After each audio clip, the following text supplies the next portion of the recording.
നിങ്ങളുടെ ഇഷ്ട പരമ്പരകൾ എക്സ്ക്ലൂസീവായി സൺ നെക്സ്റ്റ് ആപ്പിലൂടെ തികച്ചും ഫ്രീ ആയി ഇപ്പോഴേ ആപ്പ് ഡൗൺലോഡ് ചെയ്യൂ. തെളിവുകളുള്ള സ്ഥിതിക്ക് നീയും നമ്മളും എല്ലാം നേരിടേണ്ടി വരും. ഇനി അവൻ ജീവനോടെ ഇല്ലെങ്കിൽ പിന്നെ പറയും വേണ്ട. അമ്മയുടെ നാം ഇന്ന് വേറൊന്നും വരില്ലേ? കണ്ടോ, അവൻ ചാകുന്ന കാര്യം പറഞ്ഞപ്പോ അവക്ക് പിടിച്ചില്ല.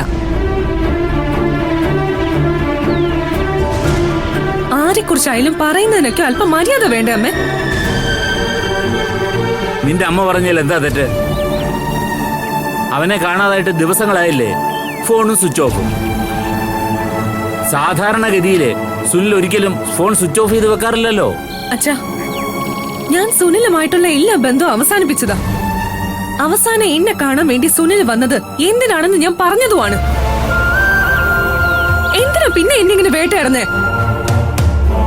മോളെ, നിന്നെ പോലീസ് ചോദ്യം ചെയ്യുമ്പോ നിനക്കറിയാവുന്നൊക്കെ അവരോട് പറഞ്ഞാ മതിയല്ലോ. നിന്നെ വിശ്വാസമില്ലാത്തോണ്ടല്ലേ സുനിലിന്റെ അച്ഛനും അമ്മയും കൊണ്ടുപോയി കേസ് കൊടുത്തത്. അപ്പൊ പിന്നെ നിനക്ക് പറയാനുള്ള നീ പറയണം. അത് മാത്രമല്ല ജയ്, മഹേന്ദ്ര ശർമ്മയും ഭാര്യയും വന്ന് ഇവളെ കൂടെ പോവാൻ വിളിച്ചതല്ലേ? കൂടെ പോയിരുന്നെങ്കിൽ ഇപ്പൊ ഇങ്ങനെ ഒരു പരാതി കൊടുക്കുമായിരുന്നോ? അതെങ്ങനെ ഇവള് പോവും? ഇവളുടെ വയറ്റുള്ള കുഞ്ഞിന്റെ അച്ഛൻ അവരുടെ മകനാണെന്ന് സ്വയം അങ്ങ് തീരുമാനിച്ച പോരല്ലോ.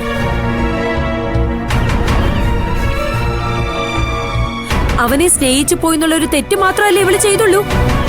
അതിന് ഇത്രയും വലിയ ശിക്ഷ വെക്ക് കൊടുക്കണോ? ആ മോഹിനി ചില്ലറക്കാരിയൊന്നും അല്ല ജയെ. സുനിലിനൊപ്പം നടക്കലെന്ന് പറഞ്ഞ് എത്ര തവണ ഇവളെ വഴക്ക് പറഞ്ഞിട്ടുണ്ടെന്ന് അറിയോ? അല്ല, ഇവളുടെ കയ്യിലുണ്ട് കുഴപ്പം. അവൻ ആളത്ര ശരിയല്ലെന്ന് അറിഞ്ഞിട്ടും കൂടെ കൂടാനും ബിസിനസ് ചെയ്യാനും പോയത് എന്തിനാ ഇവള്?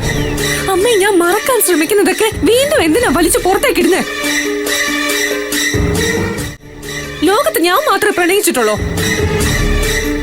നിങ്ങൾ പറയുന്ന കേട്ട